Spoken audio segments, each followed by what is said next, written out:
وصلاة وسلاما على رسولنا المصطفى وحبيبنا المجتبى صلى الله عليه وسلم وبعد. فأعوذ بالله من الشيطان الرجيم. بسم الله الرحمن الرحيم. كتب عليكم الصيام كما كتب على الذين من قبلكم لعلكم تتقون. صدق الله العظيم. وقال نبينا صلى الله عليه وسلم: إنما الأعمال بالنيات وإنما لكل امرئ ما نوى إلى آخر الحديث أو كما قال عليه الصلاة والسلام. உடைய மாதத்தில் நாங்கள் நூற்று வருகிற இந்த நோன்பை மார்க்க அறிவோடு படிக்க வேண்டும் என்ற ஆசையோடு நாங்கள் அனைவரும் இந்த இடத்திலே ஒன்று சேர்ந்திருக்கிறோம். அல்லாஹ் சுப்ஹானஹு வ தஆலா எங்களுடைய நியத்துகளை சரி செய்வானாக, எங்களுடைய இந்த அமர்வை கபூல் செய்வானாக. எந்த ஒரு மார்க்க விடயங்களில் நாங்கள் ஈடுபடுகின்ற பொழுதும் எங்களுடைய நியத்துகளை சரி சொல்லிக் கொள்வது, அந்த அமல்களை செய்யக்கூடிய நேரம் எங்களுக்கு பரிபூரணமான நன்மைகள் கிடைக்கிறதற்கு மிகப்பெரிய ஒரு பங்களிப்பு செய்யும். அதனால நாங்கள் எங்களை நியத்துகளை சரி செஞ்சு கொள்வோம்.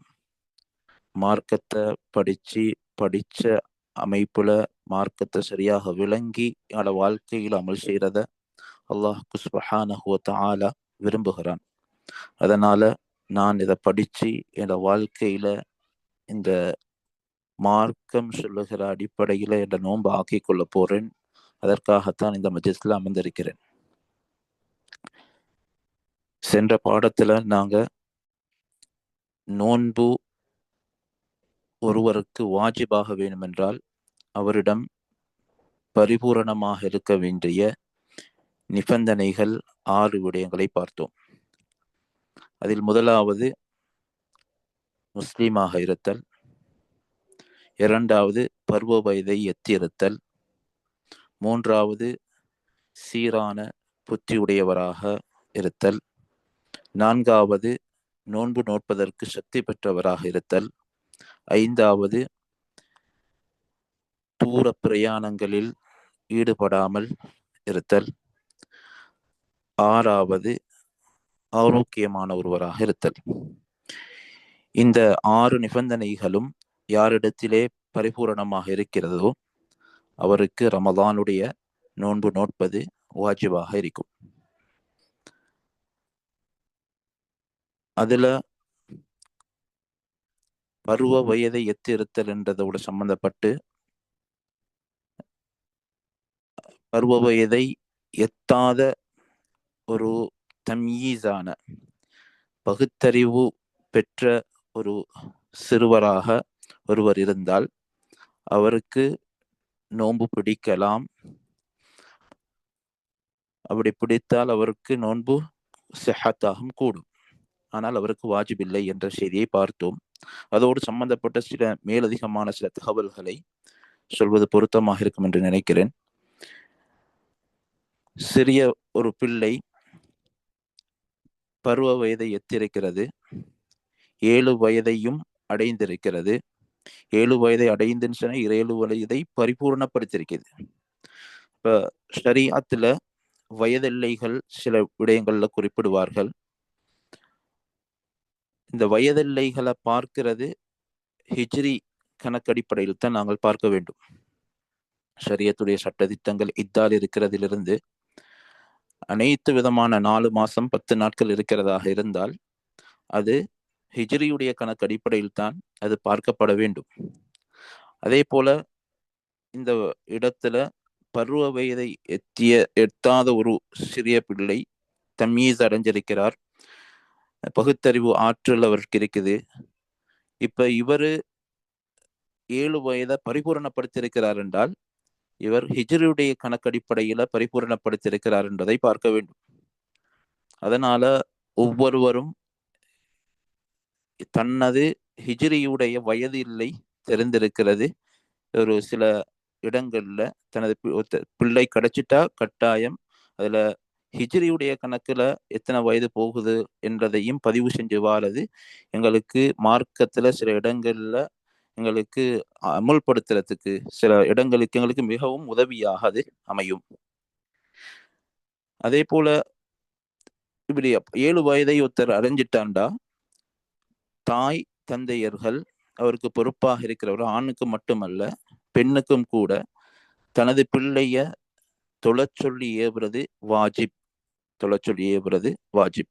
அதே மாதிரி நோன்பு பிடிக்கக்கூடிய ஒரு காலமாக இருந்தால் நோன்பு பிடிக்க சொல்லி ஏவுறதும் வாஜிபாக இருக்கிறது.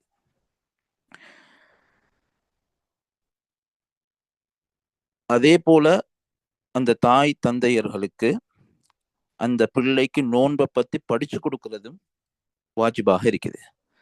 இப்ப அவங்களுக்கு படிச்சு கொடுக்கக்கூடிய ஒரு அமைப்பு இல்லை என்றா சல்லி கொடுத்தாவது ஒருத்தரிடத்துல அனுப்பி அந்த நோன்பு சம்பந்தப்பட்ட விடயங்களை, தொழுகையாக இருந்தால் தொழுகை சம்பந்தப்பட்ட விடயங்களை படிக்க வைப்பது அந்த தாய் தந்தையர்களுக்கு வாஜிபாக இருக்கும். இப்ப இந்த செலவழிப்பது யார் என்றால் தந்தை செலவழிப்பார். தந்தை இல்லாத பட்சத்தில் தாய் செலவழிப்பார். தாயும் இல்லாத பட்சத்தில் அந்த காலத்தில் பைத்துல் மாலுடைய அமைப்பு இருந்தால் பைத்துல் மாலிலிருந்து செலவழிக்கப்படும். அப்படி இல்லை என்றால் அந்த ஊரில் இருக்கக்கூடிய கணவந்தர்கள், வசதி படைத்தவர்கள், இவர்களுக்கு கட்டாயம் அந்த ஊரில் எளியவராக இருக்கக்கூடிய அந்த பிள்ளைக்கு அந்த மார்க்க அறிவை படிப்பதற்குரிய ஏற்பாடுகளை செய்து கொடுப்பது அவருக்கு கட்டாயமாக இருக்கும். இன்றைக்கு பார்த்த இந்த நோன்பு வாஜிபாகுவதற்கான இந்த 6 நிபந்தனைகளையும் பெற்றிருப்பவர் நோன்பு நோற்றால் மாத்திரம் அந்த நோன்பு சிஹத்தாகுவது இல்லை. இவர் பிடிச்ச இந்த நிபந்தனைகள்ல சிலர்களிடத்துல விடுபட்டிருக்கும். விடுபட்டிருந்து அவர் நோன்பு நோற்றாலும் சிஹத்தாகக்கூடியது அவர் ஏற்றுக்கொள்ளப்படக்கூடிய சில நபர்கள் இருக்கிறார்கள். அதனால நாங்க அடுத்த கட்டமாக நாங்கள் விளங்கியிருக்க வேணும் ஷுரூத்து சிஹத்தி ஸௌம். நோன்பு நோற்றால் அது ஏற்றுக்கொள்ளப்படுவதற்கான நிபந்தனைகள் என்ன என்பதை விளங்கணும். நோன்பு நோற்றால் அவருடைய நோன்பு ஏற்றுக்கொள்ளப்படுவதற்கான நிபந்தனைகளில் முதலாவது, ஆரம்பத்துல சொன்ன மாதிரி ஒவ்வொரு விடயத்தையும் எழுதி படிக்கக்கூடிய நேரத்துல இன்னும் தெளிவாக எங்களுக்கு இந்த விடயங்கள் தெளிவாக கூடும். அதனால ஒவ்வொரு விடயங்களையும் பேனை கொப்பிகளோடு நாங்கள் எழுதி படிப்போம். அது இன்னும் தெளிவாக ஆகிறதுக்கு அது காரணமாக அமையும். அதுல முதலாவது அல் இஸ்லாம், முஸ்லிமாக இருக்க வேண்டும். இப்ப முஸ்லிமாக இருந்தால்தான் அவருக்கு நோன்பு வாஜிபாகும். அப்ப நோன்பு வாஜிபாகினாலும் அவரு நோன்பு பிடிச்சது அவருக்கு ஏற்றுக்கொள்ளப்படுவதற்கும் செஹத்தாகுவதற்கும் இஸ்லாம் என்பது நிபந்தனையாக இருக்குது. இரண்டாவது அத்தமீஸ். அப்ப பருவ வயதை எட்டாத ஒரு சிறியவர் நோன்பு நோற்றாலும் அவருக்கு நோன்பு ஏற்றுக்கொள்ளப்படும். ஆனா அவருக்கு பகுத்தறிவு இருக்க வேண்டும். அப்ப தமீஸ் என்றது பகுத்தறிவு ஆற்றல் அவருக்கு இருக்கிறது என்பதை எதை வச்சு நிர்ணயிப்பார்கள் என்றால் அவருடைய சாப்பிடுற விடயத்தை, குடிக்கிற விடயம், வெளி தேவைகளை பூர்த்தி செய்யக்கூடிய விஷயங்களை அவராகவே செய்யக்கூடிய ஒரு அமைப்பு வந்துட்டால் அவர் பகுத்தறிவு பெற்றவர், தம்யீஸ் உடையவர் என்பதாக ஷரியத் பார்க்கும். அப்ப தம்யீஸ் அவரிடம் இருக்குது. அந்த மாதிரி ஒரு சிறுவர் ஒருத்தர் நோன்பு பிடிக்கிறார் என்றால் அவருடைய நோன்பு ஏற்றுக்கொள்ளப்படும், சிஹத்தாகும். ஆனால் அவருக்கு வாஜிப் இல்லை. அடுத்தது இந்த நோன்பு ஏற்றுக்கொள்ளப்படுவதற்கான நிபந்தனைகளில் மூன்றாவது மாதவிடாய், அதே போன்று பிள்ளை பேறு, இவைகளிலிருந்து சுத்தமாக இருக்க வேண்டும். ஒருத்தர் இதிலிருந்து இந்த பிள்ளை பேறு ஏற்பட்டிருக்கிற நிலையில், மாதவிடாய் ஏற்பட்டிருக்கிற நிலையில் நோன்பு நோற்றால் நோன்பு ஏற்றுக்கொள்ளப்பட மாட்டது, ஹராமாக ஆகும். அது குற்றம், ஒரு தண்டனைக்குரிய குற்றமாக பாவம் எழுதப்படும். நான்காவது நிபந்தனை நோன்பு பிடிப்பதற்கு உகந்த நேரமாக இருக்க வேண்டும். நோன்பு பிடிப்பதற்கு உகந்த நேரமாக இருக்க வேண்டும். இப்ப நோன்பு பிடிக்கிறதற்கு உகந்த நேரம் பகல் பொழுது. இப்ப இரவில் ஒருத்தர் நோன்பு பிடிக்கிறார் என்றால் அவருடைய நோன்பு கூடாது. அப்ப பகல் உடைய நேரம் தான் சுபஹுடைய அதானிலிருந்து மகரிப் வரங்காட்டியும் தான் அதனுடைய நேரம். அதுலயும் எல்லா பகல் நேரமும் நோன்பு பிடிக்கிறதுக்கு உகந்த நேரம் அல்ல. அதுல ஷரீஅத் சில பகல் நேரத்துல நோன்பு பிடிக்கிறத ஹராமாக்கி இருக்கிறது. அப்ப அந்த நேரங்கள்ல பிடித்தார் என்றால் அவருடைய நோன்பு ஏற்றுக்கொள்ளப்பட மாட்டாது. இப்ப பெருநாளுடைய தினத்தில் ஒருத்தர் நோன்பு நோட்கிறார், அப்ப அவருடைய நோன்பு ஏற்றுக்கொள்ளப்பட மாட்டாது. அதே போல ஐயாமு தஷ்ரீக்குடைய அந்த பெருநாள் ஹஜ் பெருநாளுக்கு அடுத்து வரக்கூடிய 3 நாட்களில் ஒருவர் நோன்பு நோற்றால் அவருடைய நோன்பும் ஏற்றுக்கொள்ளப்பட மாட்டாது. அந்த நாளில் நோன்பு நோட்பது ஹராமாக்கப்பட்டிருக்கிறது. இப்படி அந்த நோன்பு நோட்பதற்கு உகந்த ஒரு பகல் நேரமாக அது அமைந்திருக்க வேண்டும். இது 4வது நிபந்தனை. 5வது நிபந்தனை, அந்த பகலுடைய ஆரம்பம் முடிவு நேரத்தை அவர் அறிந்திருக்க வேண்டும். இன்றைக்கு சுபகுடைய நேரம் இதிலிருந்து தான் ஆரம்பமாகும். மகரிபுக்கு அதான் இந்த நேரத்தில் தான் இருக்கும் என்றது அவர்கிட்ட தெரிஞ்சிருக்கணும். அது தெரியாட்டி என்ன செஞ்சிடுவார், அந்த அறிவு அவர்கிட்ட இல்லாட்டி பகலுடைய ஒரு பகுதியில சாப்பிடக்கூடிய ஒரு அமைப்பு வந்துவிடும். அப்ப அவருடைய நோன்பு ஏற்றுக்கொள்ளப்படாததுக்கு அது அடிப்படை காரணமாக ஆகிடும். அதனால கட்டாயம் சுபகுடைய அதான் எத்தனை மணிக்கு, மகரிபுடைய அதான் எத்தனை மணிக்கு என்பதை நாங்க கட்டாயம் அறிந்திருக்க வேண்டும். இந்த 5 நிபந்தனைகளும் பெற்றிருந்தால் அவருடைய நோன்பு ஸஹத்தாகும். அப்ப ஒருவர் நோன்பு நோற்றால் அவருடைய நோன்பு சஹீஹாக சரியாகுவதற்கு ஏற்றுக்கொள்ளப்படுவதற்கான நிபந்தனைகள் 5 இருக்கிறது. அதில் முதலாவது இஸ்லாம், முஸ்லிமாக இருத்தல். 2வது தம்யீஸ், பகுத்தறியும் ஆற்றல் பெற்றவராக இருத்தல்.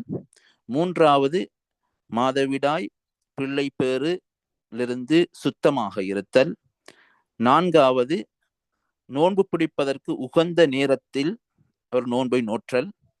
5வது அந்த பகலுடைய 2 பகுதிகளையும், சுபஹ் மகரிப், இந்த 2 நேரங்களையும் அவர் அறிந்திருத்தல். இப்ப நிபந்தனைகளை பார்த்துட்டோம். இப்ப நிபந்தனைகள், அர்கான்கள், இதற்கான வித்தியாசத்தை ஆரம்ப பகுதியிலேயே நாங்கள் பார்த்தோம். நிபந்தனைகள், ஷுரூத்துகள், நிபந்தனைகள் என்பது அர்கான்கள் என்பதும் 2லும் இருக்கக்கூடிய ஒற்றுமை, 2மே கட்டாயம் செய்ய வேண்டிய விஷயங்கள். நிபந்தனைகளும் கட்டாயம் செய்யப்பட வேண்டும், ருக்குன்களும் அர்கான்களும் கட்டாயம் செய்யப்பட வேண்டும். இந்த 2க்கும் இருக்கக்கூடிய வித்தியாசம் என்னவென்றால், ஷுரூத்துகள் என்பது அந்த இபாதத்தை செய்வதற்கு முன்னுக்கு இருந்தே அவர் பேணப்பட்டு இருக்க வேண்டும். அதுக்கு ஆயாத்தம், அந்த நிபந்தனைகள் பரிபூர்ணமாக இருந்தால்தான் அந்த இபாதத்தை செய்வதற்கான தகுதி பெற்றவராக ஆகுவார். அந்த ஷுரூத்துகள், அந்த நிபந்தனைகள் அந்த இபாதத்தை ஆரம்பிக்கும் வரைக்கும் மட்டுமல்ல, அந்த இபாதத்தை செய்து முடிக்கும் வரைக்கும் அந்த நிபந்தனைகள் அவரிடத்திலே பரிபூர்ணமாக இருக்க வேண்டும். உதாரணமாக ஒரு நிபந்தனைகள்ல, ஷரத்துகள்ல ஒன்றுதான் ஹை, நிஃபாஸ், இவைகளிலிருந்து சுத்தமாக இருக்க வேண்டும். பிள்ளை பேரு, மாதவிடாயிலிருந்து சுத்தமாக இருக்க வேண்டும் என்பது ஒரு நிபந்தனை. இப்ப ஆரம்பத்தில் இவர் நோன்பு நோக்குகின்ற பொழுது சுத்தமாகத்தான் இருந்தார். ஆனால் நோன்பு பிடித்து இடையில் பகல் நேரத்தில் அல்லது அசருடைய நேரத்தில் இவருக்கு மாதவிடாய் அல்லது பிள்ளை பேறு ஏற்பட்டு விட்டால் இப்ப இவருடைய நோன்பு பாத்திலாகிவிடும். ஏனென்றால் இவர் அந்த இபாதத்தை செய்து முடிக்கும் வரைக்கும் அந்த நிபந்தனை பரிபூரணமாக இருக்கவில்லை. அந்த நிபந்தனை அந்த இபாதத்துடைய ஆரம்பத்திலிருந்து இறுதி வரைக்கும் பரிபூரணமாக இருக்க வேண்டும். இதுதான் ஷருத். ருக்குன் என்பது, அர்கான் என்பது அந்த இபாதத்தை ஆரம்பித்ததிலிருந்து முடியும் வரைக்கும். அப்ப அந்த இபாதத்துக்குள் கட்டாயம் செய்ய வேண்டிய விஷயங்கள், அந்த இபாதத்துக்குள்ள கட்டாயம் அவரிடம் இருக்க வேண்டிய விடயங்கள், இவைகளுக்கு அர்கான்கள் என்று சொல்லுவாங்க. இப்ப அந்த அர்கான்கள் 3 ருக்குன்கள் இருக்கிறது. இப்ப நோன்புக்கான அர்கான்கள் 3 இருக்கிறது. தொழுகைக்கான அர்கான்களை படிச்சிருக்கிறோம். அதே மாதிரி நோன்புக்கான ருக்குன்கள் 3. அதில் முதலாவது நீயத், 2வது நோன்பை முறிக்கக்கூடிய காரியங்களிலிருந்து தவிர்ந்திருத்தல், மூன்றாவது நோன்பாளி. இப்ப நோன்பாளி என்று சொன்னால் அப்ப நோன்பாளி இல்லாமல் அந்த நோன்பே இல்லை. இப்ப நோன்பாளி என்பவர் அவருக்குரிய நிபந்தனைகளை எல்லாம் பரிபூரணப்படுத்தி ஒரு நோன்பாளியாக இருக்க வேண்டும். ஏற்கனவே நாங்கள் சொன்ன அந்த நிபந்தனைகள் எல்லாம் பெற்ற ஒரு நோன்பாளி. இப்ப இந்த நோன்பாளி நோன்பு நோக்க போகிறார் ரமதானுடைய நாளில், அல்லது இதர நோன்புகளை நோக்க போகிறார் என்றால், சுன்னத்தான நோன்பாக இருந்தாலும் அவருக்கு நீயத் அவசியம். நீயத் இல்லாமல் எந்த ஒரு நோன்பும் எந்த ஒரு இபாதத்தும் ஏற்றுக்கொள்ளப்பட மாட்டாது, சஹத்தாக மாட்டாது. அப்ப நீயத் என்பது ஆக அத்தியாவசியமான ஒன்று. புகாரியில் வரக்கூடிய ஹதீஸ், இன்னமல் அஅமாலு பின்னியாத், எல்லா அமல்களும் நீயத்தை வைத்துதான் சிஹத் ஆகும். அப்ப நீயத் என்பது ஒரு இபாதத் ஏற்றுக்கொள்ளப்படுவதற்கான அடிப்படையான ஒன்று. இப்ப பொதுவாக நோன்புல மட்டுமல்ல, எந்த இபாதத்தாக இருந்தாலும் சரி, பொறுத்தர் ஃபர்தான குளிப்பை குளிப்பதாக இருந்தாலும் நீயத் அவசியம். சுன்னத்தான குளிப்பை குளிப்பதின் மூலமாக அந்த சுன்னத்துடைய நன்மை அவருக்கு கிடைக்க வேண்டும் என்று இருந்தாலும் இந்த நீயத்தோடு குளித்தால்தான் அந்த அவருக்கான அந்த பரிபூரணமான நன்மை கிடைக்கும். ஜும்ஆவுடைய குளிப்பை குளிக்க போகிறார், சுன்னத்தான குளிப்பு. இல்லாட்டி பெருநாளுடைய குளிப்பை குளிக்க போகிறார், சுன்னத்தான குளிப்பு. இந்த குளிப்பை நான் அந்த பெருநாளுடைய சுன்னத்தான குளிப்பை நிறைவேற்றுகிறேன் என்ற நீயத்தை உள்ளத்திலே கொண்டு வந்தால்தான் அந்த குளிப்புக்கான பரிபூரணமான நன்மையை அவர் பெறுவார். அதே மாதிரி இந்த நோன்புக்கு நீயத் அவசியமாக இருக்கிறது. இப்ப ஃபர்தான நோன்புக்கு வைக்கக்கூடிய நீயத்தும் சுன்னத்தான நோன்புக்கு வைக்கக்கூடிய நீயத்துடைய முறையும் வித்தியாசம். ஒரு ஃபர்தான ஒரு நோன்பு நோக்குகின்ற ஒருவர் அந்த ஃபர்தான நோன்புக்கான நீயத்தை வைக்கக்கூடிய நேரம் 2 விடயங்கள் கவனிக்கப்பட வேண்டும் கட்டாயம். அவருடைய அந்த நீயத் சரியாகுவதற்கு 2 விடயங்கள் கவனிக்கப்பட வேண்டும். முதலாவது அத்தபீத், இரவு நேரத்திலே அவருடைய நீயத் அமைய வேண்டும். இரவு என்று சொல்வது மக்ரிபுடைய நேரத்திலிருந்து, மக்ரிபுடைய அதானிலிருந்து சுபஹுடைய அதான் கேட்குகின்ற அந்த நேர பகுதிகளுக்கு இரவு என்று சொல்லுவோம். பொதுவாக நாங்கள் ஷரியத்துடைய பார்வையைத்தான் பார்க்கிறோம். ஷரியத்துடைய பார்வையில் இரவு என்பது மக்ரிபுடைய அதானிலிருந்து சுபஹுடைய அதான் வரைக்கும் இரவாக கருதப்படும். இந்த நேரத்துக்குள்ளால் அவர் நியத்தை வைக்க வேண்டும். ஃபர்தான நோன்பாக இருந்தால், ஃபர்தான நோன்புன்னு சொல்றது வெறுமனே ரமதான் மட்டுமல்ல, ரமதான் ஃபர்தான நோன்புல உள்ளடங்கும். அதே போல நேர்ச்சை ஒத்தர் செய்கிறார், நான் ஒவ்வொரு திங்கட்கிழமையும் நோன்பு நோட்பது என் மீது கடமை என்று, அல்லது நேர்ச்சை வைக்குகிறேன் என்று நேர்ச்சை வைக்கிறார். அப்போ சுன்னத்தார் ஒரு விஷயத்தை தனக்கு கடமையாக்கி கொள்கிறார் நேர்ச்சை வைத்து. அப்ப இது இவருடைய பொறுத்தவரை நேர்ச்சை வைப்பதன் மூலமாக அவருக்கு கடமையாகிறது. இப்பொழுது இந்த நேர்ச்சைக்காக வேண்டி நீயத் வைப்பதாக இருந்தாலும் இவர் இரவு நேரத்திலே வைத்தால்தான் அந்த நேர்ச்சை சரியான முறையில நிறைவேறும். அப்ப ஃபர்தான எந்த நோன்பாக இருந்தாலும் இரவு நேரத்திலே நீயத் வைக்க வேண்டும். அதே போன்று கஃபாராக்கள் இருக்கிறது. கஃபாராக்கள் பொய் சத்தியம் செய்து விட்டார், சத்தியத்தை முறித்து விட்டார், அல்லது சத்தியம் செய்து சத்தியத்தை முறித்து விட்டால் அதற்குரிய ஒரு முறைகளில் அதுக்கு கஃபாராக்கள் ஒன்று நோன்பு பிடிப்பது. அந்த நோன்பு பிடிக்கிறது ஃபர்த், கட்டாயம் செய்ய வேண்டும், ஃபர்தான ஒரு நோன்பு, அது கஃபாராவுடைய நோன்பு.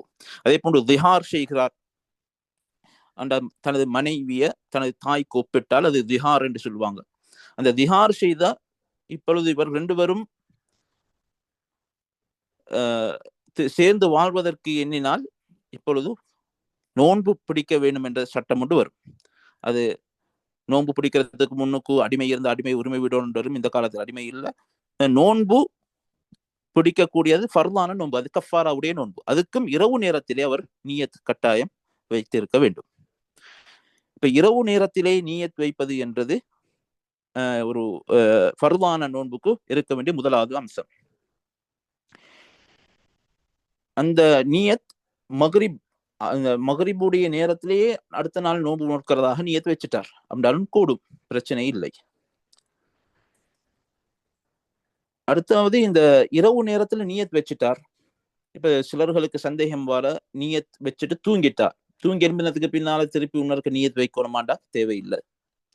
அப்ப இப்ப நீயத் வச்சதற்கு பின்னால திருப்பி உணர்க்க சாப்பிட்டார், சாப்பிட்டார்ன்ற திருப்பி உணர்க்க நியத்தை புதுப்பிக்க வேண்டிய அவசியம் இல்லை.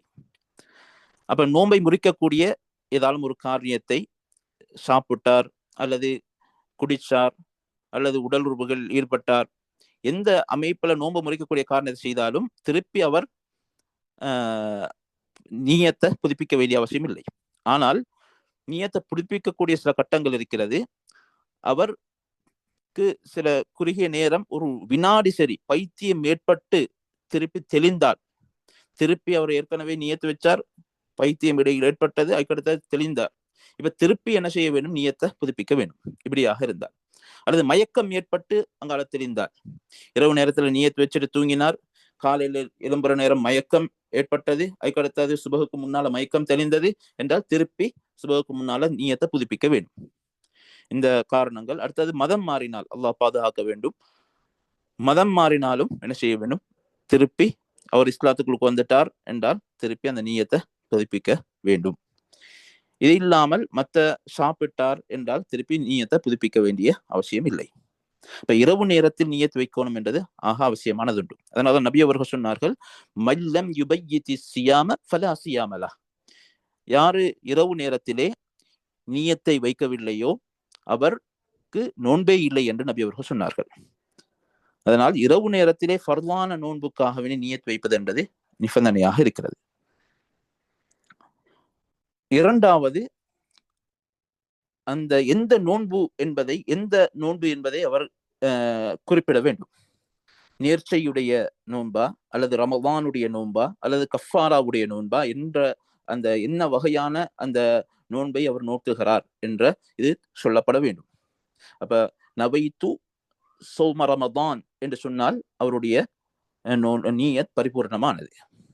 அப்ப நீயத் என்பது உள்ளத்திலே ஏற்படுகிற ஒன்று, கட்டாயம் உள்ளத்துல வரும். நாவால் மொழிகிறது என்பது சுன்னா.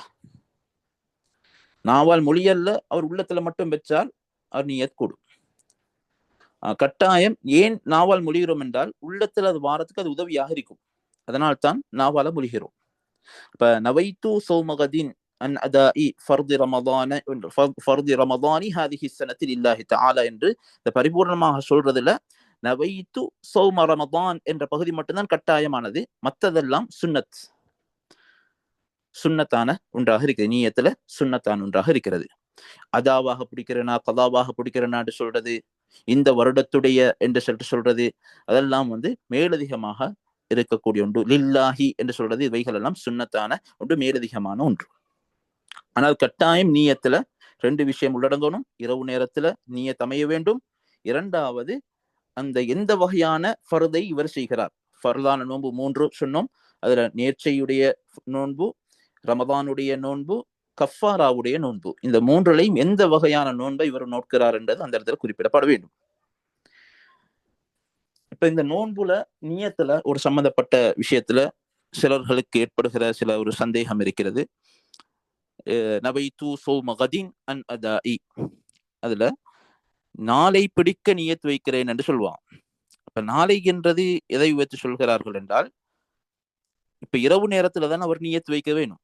அப்ப இரவு நேரத்துல இருந்து நாளைக்குன்னு சொல்றது பகல், அந்த இரவு முடிந்து வரக்கூடிய அந்த பகல்ல நான் நோன்பு நோக்கிறேன் என்பதைத்தான் நாளை பிடிக்க நியத் வைக்கிறேன் என்று அது சொல்லப்படுகிறது. சுன்னத்தான நோன்பாக இருந்தார் அவர் நியத் வைத்திருக்க வேண்டும். இந்த சுன்னத்தான நோன்பு நோக்குகிறேன் என்று நியத் வைத்தால் போதும். இப்ப இதுல ஃபர்து இதெல்லாம் சொல்றதெல்லாம் அதெல்லாம் சுன்னத்தான விஷயங்கள் தான். கட்டாயம் ஃபர்து என்று சொல்றது அவசியமே இல்லை. அப்ப நவைத்து சௌம ரமதான் என்று சொன்னால் போதும். அது இல்லாம வரக்கூடிய மேலதிகமான விஷயங்கள் எல்லாம் சுன்னத்தான விஷயங்கள். அதையும் சேர்த்து சொன்னால் அது பரிபூரணமாக இருக்கும். சுன்னத்தான நோன்புலையும் இது சுன்னத் என்று சொல்றது நிபந்தனையில நோன்பு நோக்கிறேன் என்று வச்சாலே அவர் போதும். நான் நோன்பு இருக்கிறேன் என்று அவர் வைத்தாலே அது போதுமானது. ஆனால் இது எப்ப வைக்கலாம் என்றால், சுன்னத்தான நோன்புக்கு அவருக்கு ஜவால் லுஹருடைய நேரத்துக்கு முன்னுக்கு அவருக்கு நோன்பு நியத்து வைத்துட்டால் போதுமானது. ஏனென்றால் நபி அவங்களுடைய ஹதீஸ் சில இடங்கள்ல வருகிறது, சில ஹதீஸ்கள்ல பதிவு செய்யப்பட்டிருக்குது. நபி அவர்கள் வீட்டுக்கு சாப்பாடுகள் எதுவும் இருக்குதான்னு கேட்டாங்க. இல்லைன்னு சொன்னதோட அப்ப நான் சாயிம் என்று சொன்னாங்க. இது சுபகுக்கு பின்னால கேட்டு அவங்க சொன்ன இது. இப்ப இதை வச்சுதான் சொல்லுவாங்க, சுன்னத்தான நோன்புகளுக்கு துஹர் வரைக்கும் நேரம் இருக்கிறது நியத் வைக்கிறதற்கு. ஆனால் இந்த துஹருக்கும் சுபகுக்கும் இடையில நோன்பு முறிக்கக்கூடிய எந்த ஒரு காரியத்திலும் அவர் ஈடுபட்டிருக்காமல் இருக்க வேண்டும். அப்படி இருந்தால் அவருக்கு நோன்பு நோக்குகிறேன் என்ற நியத் மாத்திரம் போதுமானது. ஆனால் சில அரஃபாவுடைய நோன்பு இருக்கிறது, இன்னும் சில ஆஷூரா, தாசுஆ போன்ற நோன்புகள் இருக்குது. அதுக்கு சில தனி சிறப்புகள் சொல்லப்பட்ட சில நோன்புகள் இருக்குது. அரஃபாவுடைய நோன்புக்கு முதல் இந்த அரஃபாவுடைய அந்த முன் வருடம் பின் வருடத்துடைய பாவங்கள் மன்னிக்கப்படும் என்ற சிறப்பு வந்திருக்குது. இப்ப இந்த சிறப்பை அடையணும் என்றால் அரஃபாவுடைய நோன்பை நோக்குகிறேன் என்று அதை தயீன் பண்றது, அதை குறிப்பிடுவது கட்டாயம். ஏன்னா அந்த சிறப்படைகிறதுக்கு. அப்படி இல்லாம அந்த தயீன் பண்ணாம, அந்த குறிப்பிடாம, அரஃபாவுடைய நோன்பு குறிப்பிடாம அரஃபாவுடைய நோன்பு நோற்றாலும் நோன்பு ஏற்றுக்கொள்ளப்படும்.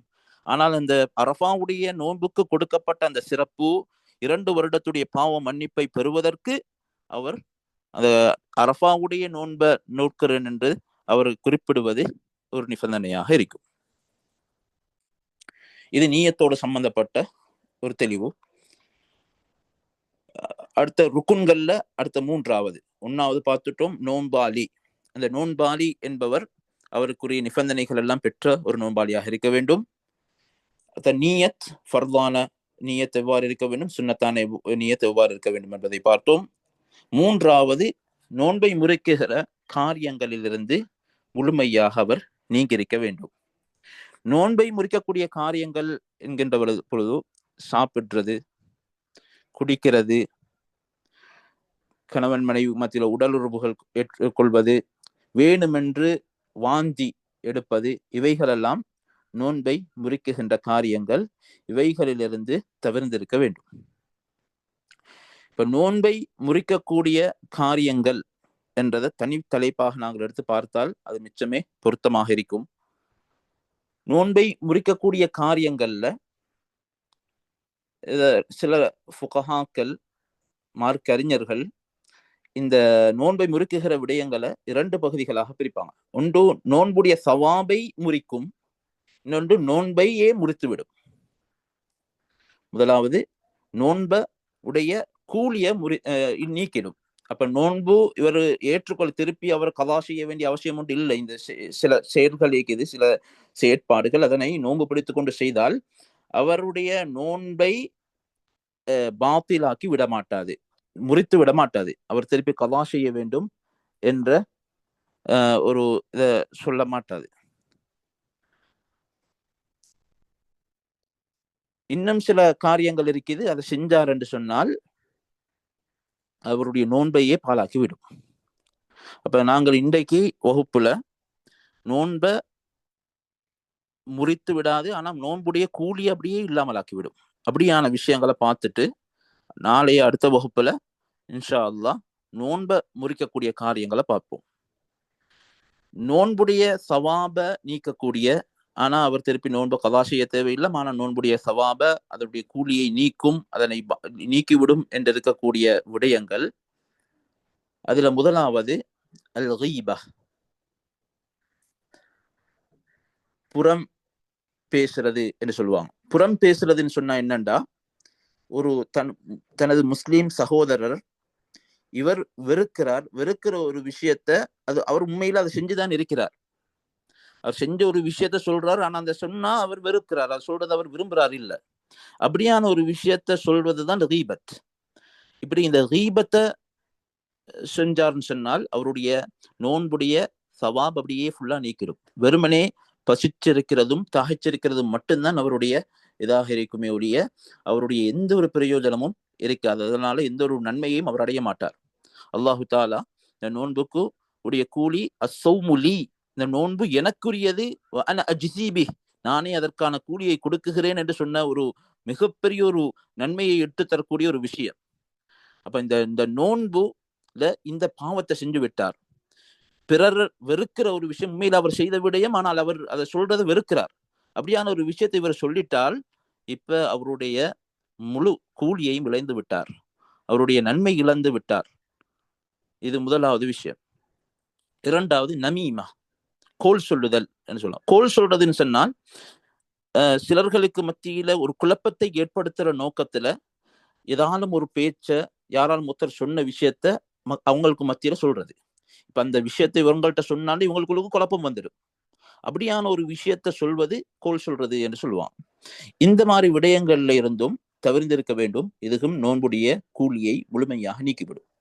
அதே போல நோன்பு பிடித்து கொண்டு பொய் சொன்னால் அதனுடைய நோன்பை உடைய கூலியை பரிபூரணமாக நீக்கிவிடும். நோன்பு பிடித்து நிலையில் ஹராமான விடயங்களை பார்ப்பது, நான்காவது ஹராமான விடயங்களை பார்ப்பது நோன்பை உடைய கூலியை பரிபூர்ணமாக நீக்கிவிடும். அதே போன்று ஹலாலான விஷயம்தான் ஹலாலான விடயமாக இருந்தாலும் ஆனால் அது உணர்வுகளை தூண்டுகிற ஒரு விடயமாக அது இருந்தால், உணர்வுகளை தூண்டக்கூடிய ஹலாலான ஒரு விடயத்தை பார்ப்பதும் என்ன செய்யும்? நோன்புடைய கூலியை பரிபூர்ணமாக நீக்கிவிடும். அதே போன்று பொய் சத்தியம் செய்வதும் நோன்புடைய கூலியை நீக்கிவிடும். அதே போன்று மோசமான வார்த்தைகளை பிரயோகித்ததும் மோசமான செயற்பாடுகளை செய்வதும் இதுவும் நோன்புடைய கூலிகளை நீக்கிவிடும். நபி ஸல்லல்லாஹு அலைஹி வஸல்லம் அவர்கள் சொன்னார்கள், மல்லம் யதா கௌல ஸூரி வல் அமல பிஹி, யார் மோசமான சொற்களை பிரயோகிக்கிறத விடலையோ, மோசமான செயல்களை செய்யறதை விடவில்லையோ, ஃபலைஸ லில்லாஹி ஹாஜத்துன் ஃபீ அய்யதஅ தஆமஹு வ ஷராபஹு, இவருடைய குடிப்பை, இவருடைய பசி, இவர சாப்பாட சாப்பிடாம விடுகார், இதில் எந்த ஒரு தேவையும் அல்லாஹுக்கு இல்லை என்று ரசூலுல்லாஹி ஸல்லல்லாஹு அலைஹி வஸல்லம் அவங்க சொன்னாங்க. இன்னொரு சில அறிவிப்புகள்ல முஸ்னத் அஹ்மத், இப்னு மாஜா போன்ற கிரந்தங்கள்ல பதிவு செய்யப்பட்டிருக்குது, கம்மின் ஸாயிமின் லைஸ லஹு மின் ஸியாமிஹி இல்லல் ஜூஉ வல் அத்ஷ், எத்தனையோ நோன்பாளிகள் இருக்கிறார்கள், அவருடைய நோன்பில் அவர்கள் பசித்திருக்கிறதும் தாகித்திருக்கிறதையும் தவிர வேறு எந்தொன்றுமே இல்லை என்று வந்த ஹதீஸ்கள் எல்லாம் இந்த மாதிரி பாவங்களை செய்தவர்களுக்காக வேண்டி வந்த விடயங்கள் தான் அது சொல்லப்பட்டிருக்குது. ஆனால் இந்த சொன்ன விடயங்களை யாராவது செய்தால் அவருடைய நோன்பை கதா செய்ய வேண்டிய அவசியம் இல்லை. ஆனால் அவருடைய சவாப, அவர் அதற்கு நோன்புக்கு கிடைக்கக்கூடிய சவாபை இழந்தவராக கருதப்படுவார். இது நோன்புடைய கூலியை முறிக்கக்கூடிய நீக்கக்கூடிய காரணிகள் பார்த்தோம். இன்னும் சில காரணிகள் இருக்கிறது, நோன்பையே முறித்துவிடும். அப்படியாப்பட்ட விடயங்கள் நோன்பையே முறித்துவிடும், திருப்பி அந்த நோன்பை கதா செய்ய வேண்டும் என்று இருக்கக்கூடிய காரணிகளை இன்ஷா அல்லாஹ் வருகின்ற பாடங்கள்ல பார்ப்போம். பேசின கேட்ட விஷயங்களை மூத்து வரைக்கும் அமல் செய்யக்கூடிய பாக்கியத்தை அல்லாஹுக்கு சுப்ஹானஹு வ தஆலா எனக்கும் உங்களுக்கும் தந்தருள்வானா. சுப்ஹானல்லாஹி வ பிஹம்திஹி, சுப்ஹானக்கல்லாஹும்ம வ பிஹம்திக், அஷ்ஹது அல்லா இலாஹ இல்லா அன்த், அஸ்தக்ஃபிருக வ அத்தூபு இலைக்.